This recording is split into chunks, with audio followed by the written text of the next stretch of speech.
So I had one of the most interesting Nuzlocks. I've only done 2 so far counting this one, so you might be surprised as to what happened. But before we do that, let me get right to the rules of the run. By now, most people know that a Nuzlocke is a set of rules intended to make a higher level of difficulty for a Pokemon game. So the rules are: no items are allowed in battle, but held items are acceptable. If a Pokemon faints, I have to release it. I have to battle in set mode. No over-leveling. We must have level caps for each gym badge. We can only encounter the first Pokemon in each route, and if I wet out, we must reset. There's also a hidden species clause, but I kind of forgot to put that in. There's also the rule that we need to nickname our Pokemon in order to develop a form of attachment towards them.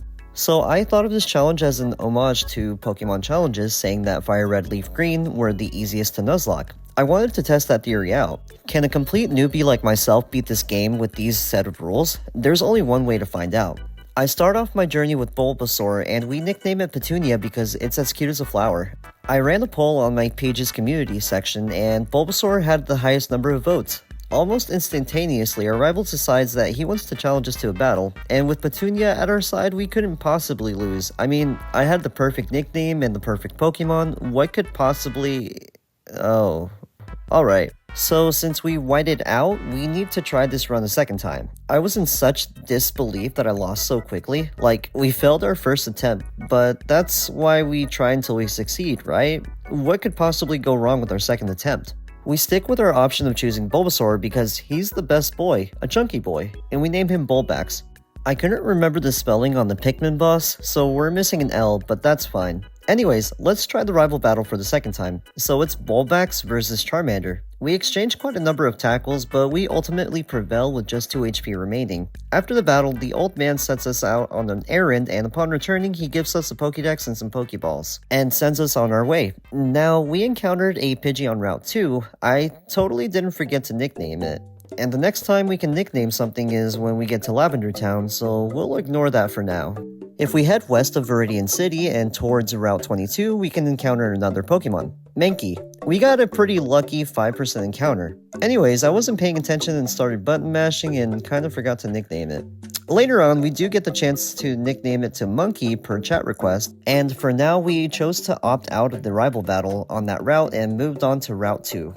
On Route 2, we have a pretty good chance of encountering a wild Rattata, which we do, and we end up catching it and naming it Daisy.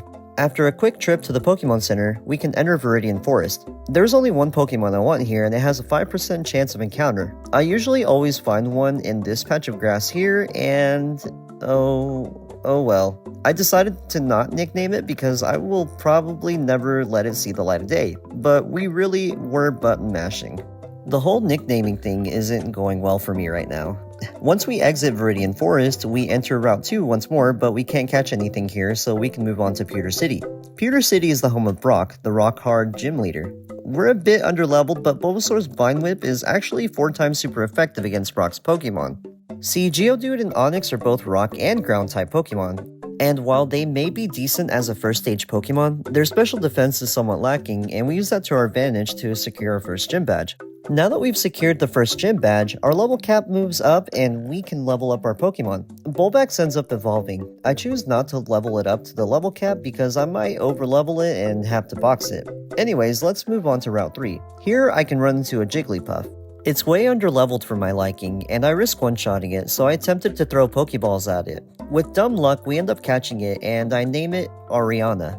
I just now realized that I was still in Route 3 when I caught the Spearow and that we nicknamed it Hermes. The good thing is that I never use it though. In the Pokemon Center before Mount Moon, we can purchase a Magikarp, but I'll box him for now. Man, I'm so bad at this nicknaming thing. And thankfully, we're well on our way to Lavender Town. In Mount Moon, I screw up the encounter and knock out the Zubat that appears, so we can't catch anything else in this area. We end up taking the Dome Fossil because Kabutops just sounds so much better for the team. Once we get out of Mount Moon, we can teach Mankey appropriate punching and kicking moves. So now that we're at Cerulean City, we have an opportunity to either battle our rival or battle Misty. So obviously we chose to battle Misty because we would be able to raise our level cap and deal with him so much easier. Using our quick wit, we can skip all of the trainer battles and jump straight into the battle. She leads with Staryu, and we have Bulbax up front. We're actually slower, but Misty opts not to attack the first turn. We get it down to the red on the first Vine Whip, but Misty heals. After that, we get it back down, and on the third turn, Staryu deals meager damage as our Vine Whip knocks it out. Starmie is next. For whatever reason, I try to put it to sleep, knowing darn well that I could have just used 2 turns to Vine Whip, but it just seemed like the safe option. It almost gets us killed, but with 7 HP remaining, we get Starmie to sleep and get the knockout. We now have 2 gym badges. After healing, evolving, and updating the level cap, we run into our rival for the second time. I keep Bulbax up front because of the chance to put Pidgeotto to sleep. We end up outspeeding and get it to sleep on the first try. On the second turn, we land Leech Seed, but Pidgeotto wakes up and deals a quarter of health and damage. I switch Daisy into a Gust for minimal damage, and oh man, I forgot that I was button mashing and forgot Hyper Fang. It's totally fine though as we knock out the Pidgeotto. Second is Rattata, and that thing goes down to a Quick Attack. Charmander is third, and it manages to survive our Quick Attack and deal damage with Ember. Our next Quick Attack makes him faint. His last Pokemon is Abra, and we all know that it doesn't have the defense to survive, so we win our second encounter. Once we clear the Nugget Bridge and get the SSN ticket from Bill, we opt not to catch Pokemon on routes 24 and 25 until we check to see if we can get some Great Balls from Vermilion. I mean, we have to come back here, right? Plus, there's an Abra encounter that might definitely help us. We also skip routes 5 and 6 for now. 6 will be crucial for us later on because this is the only place where we can surf and encounter an A-rank Pokemon, Slowpoke. Having Slowbro on our team is vital because of its bulkiness. More on that later, but we can now enter the SSN. There's not really anything that I want from the ship, so we can get right into the third rival battle. So on this third go-around, Pidgeotto is in first. His Pidgeotto and mine kind of go back and forth between Gus, but we end up surviving with more than half health remaining. He sends out Raticate next. Pidgeotto's lackluster attack stat doesn't do much against Raticate. On the other hand, Hyper Fang drops us to a quarter of health left. We need to switch out. I send out Bulbax to tank a Hyper Fang, but the next turn, Raticate's Hyper Fang crits, leaving us with 3 HP as we drop it to the red. His Raticate goes for the kill, but Daisy tanks the hit. The next turn, our Quick Attack knocks it out. His third Pokemon is Kadabra. I'm keeping Daisy out as Kadabra's defense sucks. It doesn't deal any damage as it misses a disable, so our Quick Attack actually knocks it out. Last is Charmeleon. After tanking a few embers, Daisy wins us the battle even with mediocre moves. Now that we've beaten our rival, we can get the HM for cut from the ship's captain. So unfortunately, I did check to see if we had an opportunity to purchase Great Balls, and no. So that kinda sucks. So let's go to Diglett Cave and see if we can catch ourselves a Diglett. I used the one Great Ball I found on the ship, and after getting it to the red with Pidgeotto, we catch the Diglett. And of course, I forget to name it. I'm really bad at that. With this encounter, we can move on to Route 11 where we run into Sandshrew. We do end up catching it, but surprise surprise, there's no nickname. After a bit of leveling and an incredibly confusing puzzle, we can challenge Lieutenant Surge for the third gym badge. Diglett is probably the best Pokemon that I have for this because he's fast and somewhat strong. Lieutenant Surge sends out Voltorb. On turn 1, we go for Dig as Voltorb misses an attack. The following turn, we knock it out in one hit. His second Pokemon is Pikachu. When we go for Dig, Pikachu sets up Double Team, which could be bad, but thankfully we hit it on the next turn, but we end up paralyzed because of static. Last is Raichu. He's faster because of the paralysis and sets up a double team. We do hit, but it hangs on with 1 HP. Lieutenant Surge then heals with the Super Potion, and then we miss with Magnitude. Raichu deals damage with Quick Attack as we're paralyzed. We continue to miss for a bit as he stacks up Evasion Boost. Raichu then knocks us down to 10 HP, so we need to switch out. I send out Sandslash. Eventually, we do get the knockout. That's 3 gym badges down and 5 to go. Before we head back out to Cerulean City, we get the bike voucher to set up our expedition through Cycling Road. And since we don't have any more Great Balls, we have to get our encounters for routes 5, 24, and 25. On Route 5, we encounter a Bellsprout that will be my Flash user for Rock Tunnel. We nickname him Bell Pepper. On Route 24, we run into a Metapod that I have no intention of using, so we box him. On Route 25, due to the species clause, the only Pokemon that we could run into was Abra, but it breaks out of the Pokeball and we're left Pokemonless. If we head east from Cerulean City and go to Route 9, we end up not encountering anything we don't already have, so we move on to Rock Tunnel.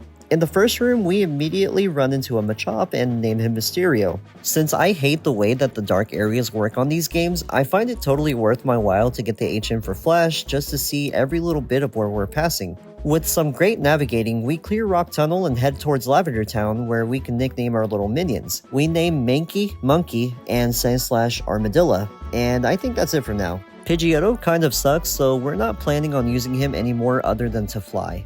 If we head west towards Route 8, we can get a new encounter. We run into a Vulpix which we name Kitsune. It's going to be a great asset for when we need to battle Erica, or even if we need to pivot in and out of a fire-type move because it has the Flash Fire ability. After we head out of the underground tunnel, we find ourselves on Route 7 where we crit a Meowth with Tackle from Pidgeotto, so there went our capture. Thankfully, we redeem ourselves by heading towards the top of a certain building and receiving the Eevee that's just on the table for no reason. We nickname him Sparky. After a bit of research, I learned that I can level up Vulpix to level 29 where it learns Flamethrower, so I do that before it evolves into Ninetales. And shortly after that, we evolved Eevee into Vaporeon. Just kidding, it was Jolteon. Monkey also evolved at this time into Primeape. We made our way to the gym and got to Erica. As you can imagine, having Kitsune on our team means we made real quick work of her Pokemon. Victory Bell, Tangela, and even Vileplume were no match for his incredible fire prowess. That makes 4 gym badges for us. Our level cap is now level 43, and we still have a lot of trainers to battle before we can make it to Koga. Before we can get to Route 14 or even Cycling Road, we need to go through the game corner where we run into the Mafia boss Giovanni. His first few Pokemon stood no chance against our newly evolved Venusaur, as Onix and Rhyhorn both faded to a super effective Razor Leaf. However, Kangaskhan was way too bulky for Bulbax and even knocked us down to 1/3 HP. I knew that if I stayed longer, we would lose him. So I switched out to our best physical defensive Pokemon in Armadilla. But before that, we landed a Leech Seed, which proved to be helpful. Thanks to the seed sapping HP, we were able to land a dig that ultimately knocked it out. So now that we have the Silph Scope, we can clear Pokemon Tower. On the second floor of the Pokemon Tower, we have our 4th rival battle. He leads with the Pidgeotto and I send out Sparky. I taught Sparky Shockwave for a number of reasons, but for now it's just to have a good electric type move, which was crucial as we knocked out the Pidgeotto in one hit. Second was Gyarados. I'm not sure why he sent it out if he just saw his Pidgeotto get zapped to death. I guess he didn't learn his lesson as Gyarados goes down quickly to another Shockwave from Sparky. His third Pokemon was Execute, so we switched to Kitsune. It missed Hypnosis, and on the following turn, we knock it out with Flamethrower. His 4th Pokemon is Kadabra, and as it turns out, being 13 levels higher means that it doesn't survive our Flamethrower attack. Last is his Charmeleon. I switched to Armadilla and he blinds us with the Smokescreen. That doesn't stop me as I go for Dig. On the last turn, he missed an Ember as we land a devastating Dig, winning us the battle. That wasn't super difficult, all things considered, especially since I'm levels above him. We ended up clearing the Pokemon Tower and saving Mr. Fuji from Team Rocket. He gives us a Pokeflute in return, and now we can encounter quite possibly the most powerful Pokemon we can get. There's a static encounter for Snorlax right before Cycling Road that we can battle. It took a little bit of time, but we end up catching him and nicknaming him Grumpy. Get it? Because he attacked with a Grumpy Rage? Anyways, we battle a couple of trainers on Cycling Road before we make it all the way to Fuchsia City. There we beeline towards the Safari Zone where we can encounter another Pokemon for the whole area after getting the Gold Teeth and the HM for Surf. Who did we encounter? No one else but Nidoran Female, of course. Since it evolves into Nidoqueen, I nickname her Beyonce. After carefully leveling up our team to just 1 level below the level cap, we begin the fight with Koga. So Koga specializes in poison types, and there are 2 Pokemon he has that scare me because they don't technically have a weakness to any Pokemon that I have. So Coughing has the Levitate ability, which means our ground type moves are ineffective. I go for Strength with Armadilla, hoping to deal some damage, but he self-destructs, dropping us to 55 health. I opt to stay in with Armadilla as he sends out Muck. I go for Dig, but he minimizes, sharply boosting his evasiveness. Despite those boosts, we hit and get it to just a sliver. I doubt we can hit it now, so I send out Sparky as he heals with a Hyper Potion. Remember how I taught him Shockwave? This is why. Shockwave has no accuracy check, thus making it always able to hit. After a couple of Shockwaves and minimize, he lands a Sludge attack for a little damage, but our Shockwave crits and knocks it out. His third Pokemon is Coughing. Fearing another self-destruct, I switch into Grumpy, who has the immunity ability making him unable to be poisoned, which is great because we got a free switch in thanks to Toxic. He lowers our accuracy, but we managed to get the Yawn. Eventually, Coughing falls asleep, meaning we get a free switch in to Kitsune. Koga used the full heal, getting rid of the sleep condition. We switch back into Snorlax and eventually paralyze the coughing with Body Slam and getting the knockout. Last is Wheezing. We switch into Bulbax to try and get the sleep condition, which we get. Then we switch back into Grumpy, and after a few Body Slams and Wheezing waking up, we win ourselves the 5th gym badge. Once we healed ourselves, we got the ability to surf, which means we can return to a previously mentioned route and get a previously mentioned Pokemon, Slowpoke. We nickname him Ponyboy and immediately teach him Surf and Psychic. Now that we have a new member to our team, we make our way to Silphco. Here, we can make our way to the 5th floor. We swipe the Sylph card, which helps us open doors. The only way I remember how to get to the rival is if we go to the 9th floor, where you can heal your Pokemon with the beds. Anyways, it's time for rival number 5. I know he's going to lead with Pidgeot, so Sparky goes first. We definitely need something stronger than Shockwave because it took 2 to defeat Pidgeot. It still only takes 1 for Gyarados though.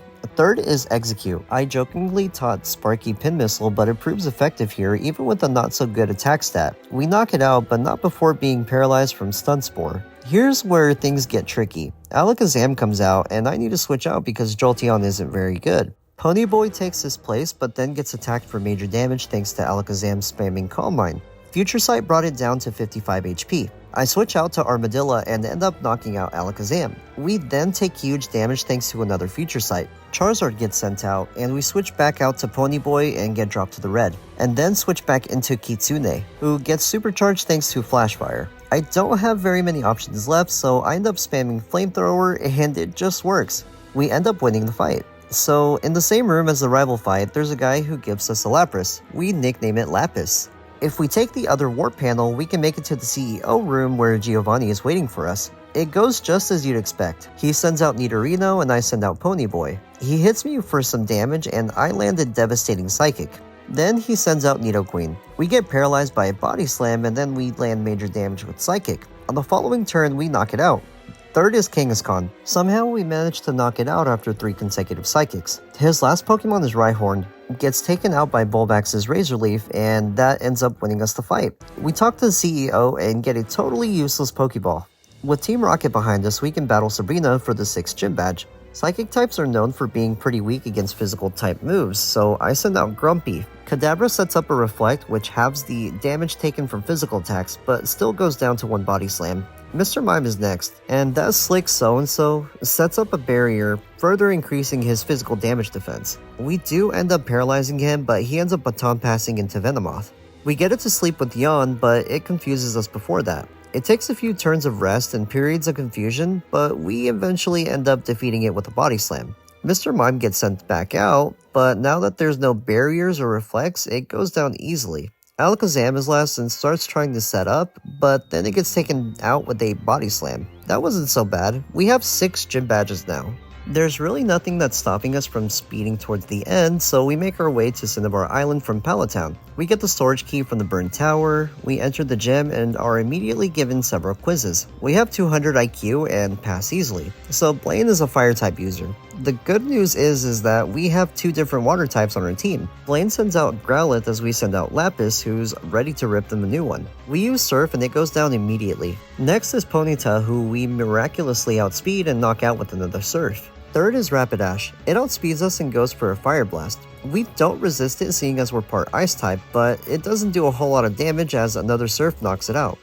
Last is Arcanine. He goes first and hits us for a ton of damage with Fire Blast as we get it down to about 5%. I could have stayed in and dealt damage, but we got a free switch in for Ponyboy.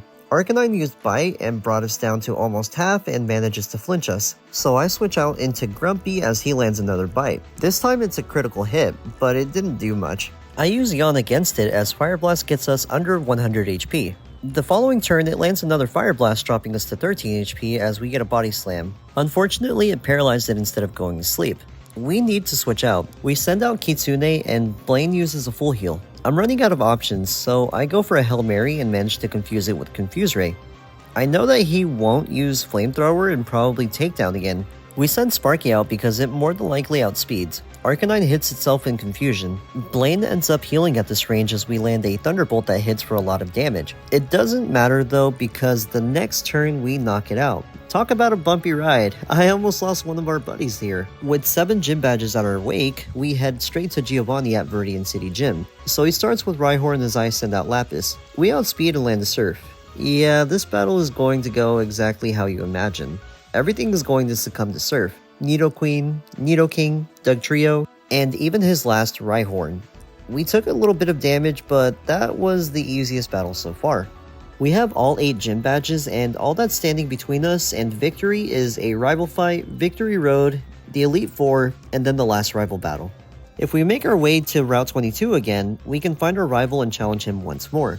First is Pidgeot, and I send out Sparky. He goes for a weak, quick attack, but our Thunderbolt is just too much for it. Second is Rhyhorn, so we send Ponyboy out to take a hit and to knock it out with Surf. Third is Execute, so I switch into Kitsune who evades a Stun Spore. The next turn, we knock it out with a Flamethrower. Fourth is Gyarados. We send out Lapis, and this is where I learned the hard way that we have Shell Armor and not Water Absorb. I used Ice Beam, dropping it down to about 60% as it sets up Brain Dance. Our next Ice Beam ends up freezing it, so we basically get a free knockout. Fifth is Charizard. Like, really? In the rain? Yeah, we knock it out with the Surf. His last Pokemon is Alakazam. He starts setting up with Calm Mind, but we paralyze it with a Body Slam. I forgot that the Synchronize ability was a thing, so we're also paralyzed. Alakazam then disables our Body Slam. The next turn, he deals great damage with Psychic, but our Surf proves too much for him. We won the battle. All we need to do now is confront the Pokemon League, and that's it. It's a done deal. This is our current team right now. Sparky the Jolteon. He has the Lonely Nature, Volt Absorb, and pretty good speed and special attack. He has Thunderbolt, Shockwave, Pin Missile, and Quick Attack. Lapis the Lapras. It has a Docile Nature and the Shell Armor ability. It has decent stats. I feel like it's more well-rounded than anything. It has Surf, Ice Beam, Body Slam, and Perish Song. Why Perish Song? You'll see that later. Kitsune the Ninetales. It has a Rash Nature and the Flash Fire ability. It has really well-rounded stats as everything is in the hundreds. It has Flamethrower, Quick Attack, Confuse Ray, and Will-O-Wisp. Bulbax the Venusaur. He has a quirky nature, the Overgrow ability, pretty good stats but mediocre speed. It has Razor Leaf, Giga Drain, Synthesis, and Sleep Powder. Ponyboy the Slowbro. It has the Impish nature, own tempo ability, great defense, but everything else is decent. It has Surf, Psychic, Ice Beam, and Amnesia. And last but not least, Grumpy the Snorlax. It has the Modest nature, immunity ability, and its attack and special defense are great. We have Body Slam, Rock Tomb, Rest, and Shadow Ball on it. So Lorelei is first. She specializes in ice types. I know that she has Dugong first, so I send out Sparky. Our first Thunderbolt doesn't quite knock it out as it sets up a safeguard. She heals, but we bring Dugong back to where it was. Our next Thunderbolt knocks it out. Second is Cloyster. We outspeed and it has terrible special defense, so it's kind of an easy knockout. Third is Slowbro. I decide to stay in and land the Thunderbolt, getting it to the red as it boosts special defense with Amnesia. Lorelei doesn't heal and we manage to knock it out. Lapras is next. We hit with heavy damage, but all it does is use Confuse Ray. The next turn, we hit ourselves in confusion as Lapras hits us for some damage. The following turn, we bypass the confusion and knock out the Lapras. Last but not least is Jinx. Jolteon is pretty hurt, so I switch to Kitsune, who is put to sleep by a Lovely Kiss. So I switch out to Grumpy, who was met with an Ice Punch. Jinx then misses the Lovely Kiss as we hit a Body Slam, dropping it down to like 5%. Jinx then gets healed, and as I pray for a crit, we manage to land it, winning us the battle. Okay, so that's one of the 4 down, so it's totally doable. Bruno is up next. He starts with Onix, and I send out Lapis. In hindsight, I should have used Slowbro, but oh well. We use Surf and knock out the Onix. Second is Hitmonchan. I switch to Ponyboy, who tanks a Sky Uppercut. The next turn, we get hit with another Sky Uppercut and accidentally hit a Surf. The following turn, it uses it again, but we tank all those all day. Our Psychic knocks it out. Hitmonlee is third. It goes for a Mega Kick, but it does less than what I expect. Psychic doesn't quite knock it out, so I switch to Bulbax as he restores health. I put it to sleep with Sleep Powder as we tank a Mega Kick. We start spamming Giga Drain to heal ourselves. It stays asleep long enough for me to get it to the red where he lands a Mega Kick as we suck the last little bit of energy. Fourth is Onyx, who goes down easily to a Giga Drain, healing a ton of HP for us. Last is Machamp. We outspeed and put it to sleep. We switch back to Ponyboy and start spamming Psychic. It stays asleep the entire time and we end up winning the battle. After we heal our Pokemon, we jump straight into the battle with Agatha. Gengar is first, so I send out Grumpy. We taught him Shadow Ball, but it's kind of useless here thanks to Gengar's double team. We eventually hit, but it doesn't quite knock it out.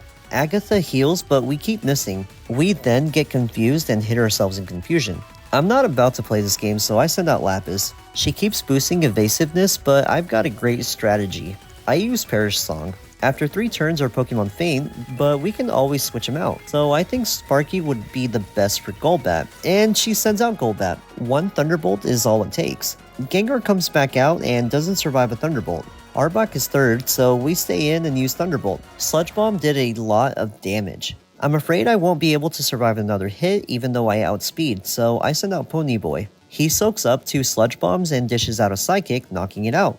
Her other Gengar makes an appearance. I get a free switch into Grumpy thanks to a Shadow Ball.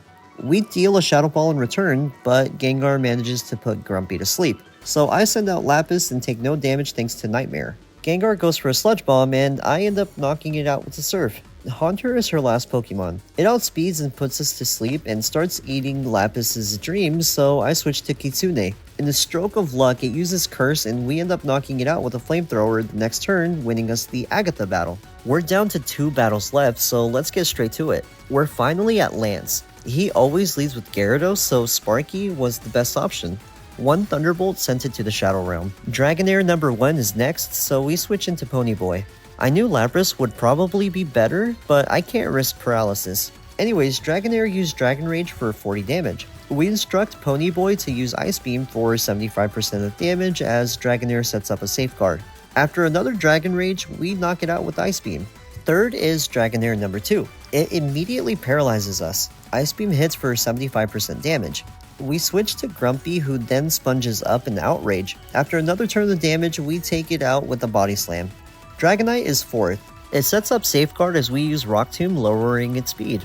It didn't do much, so we opt to use Body Slam the next turn. We get it to the range where it heals with Citrus Berry. I'm afraid that another Wing Attack could crit, so we switch to Lapis. Wing Attack took us down to 120 health. Thanks to the Rock Tomb, we outspeed and defeat it with Ice Beam. Last is Aerodactyl. I need Lapis, so I weigh my options and choose to send out Bulbax to bait out an ineffective Flying type move the next turn we switch. Aerodactyl used Ancient Power for a little damage. I finally switch out to Sparky, who eats up a Wing Attack. I go for a Thunderbolt and it looks like I'm going to knock it out, and it survives on 1 HP. And lowers our speed with Scary Face. Lance heals and we get it back down to like 3%. I go for a Quick Attack hoping to knock it out, but he heals again. Now that we're slower, he lands a critical hit Ancient Power, dropping us to about 9 HP as our Thunderbolt still doesn't knock him out. Thankfully, one more Quick Attack gets us the knockout, and we've won the battle against Lance. We're 1 trainer away from completing this challenge. At this point, I was streaming the entire battle and I was shaking from how close some of these calls were. I just have 1 more person to battle, the final rival battle. As always, he starts off with Pidgeot. I start with Sparky. Our first move, we go for Thunderbolt, which surprisingly didn't knock it out. Aerial Ace didn't do much. He does heal, but the next turn we get a high roll and knock it out. Second is Rhydon. I send out Ponyboy, but it did way too much damage with Earthquake for me to keep him in, so I switch out to Bulbax, who will outspeed after taking an Earthquake. We go for Giga Drain and heal ourselves completely. Third is Alakazam. I knew Psychic was coming, so I switch for Grumpy, who absolutely ate the attack up. Alakazam sets up Reflect as our Body Slam paralyzes both of us. Next, it went for Future Sight, so we used Rest to rid ourselves of the status infliction. Alakazam used Recover the following turn. Then, he was paralyzed. Future Sight didn't do much, so once we woke up, we went for a Shadow Ball. Then we tanked a Psychic and then crushed it with a Body Slam. His 4th Pokemon was Exeggutor. With my -1 special defense, we switch out to Kitsune as it takes an Egg Bomb to the face. We went for Flamethrower as it set up a light screen, raising his team's special defense. They decide not to heal, so we get the knockout.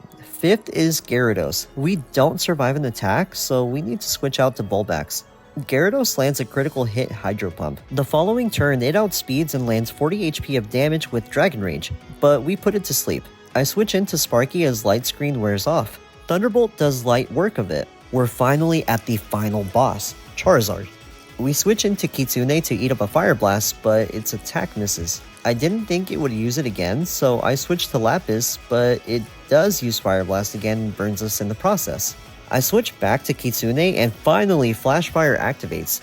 Charizard uses Aerial Ace for a little damage and I go for a Confuse Ray. I'm low on HP, so I switch over to Sparky. Charizard manages to hit itself in confusion. This was huge. As I prayed to the RNG gods for a miracle, we land a critical hit Thunderbolt, winning us the battle and ending this Nuzlocke deathless. So, all in all, I feel like there was some truth into what Pokemon Challenges said. This was an easy Nuzlocke. But then again, I could have had some really great plays. Did I play perfectly? Absolutely not, but I'll let you guys decide. Personally, I feel like I had some 200 IQ plays, and I completely give credit to Pokemon Showdown, random single and double battles for giving me a feel for ranges and possibilities.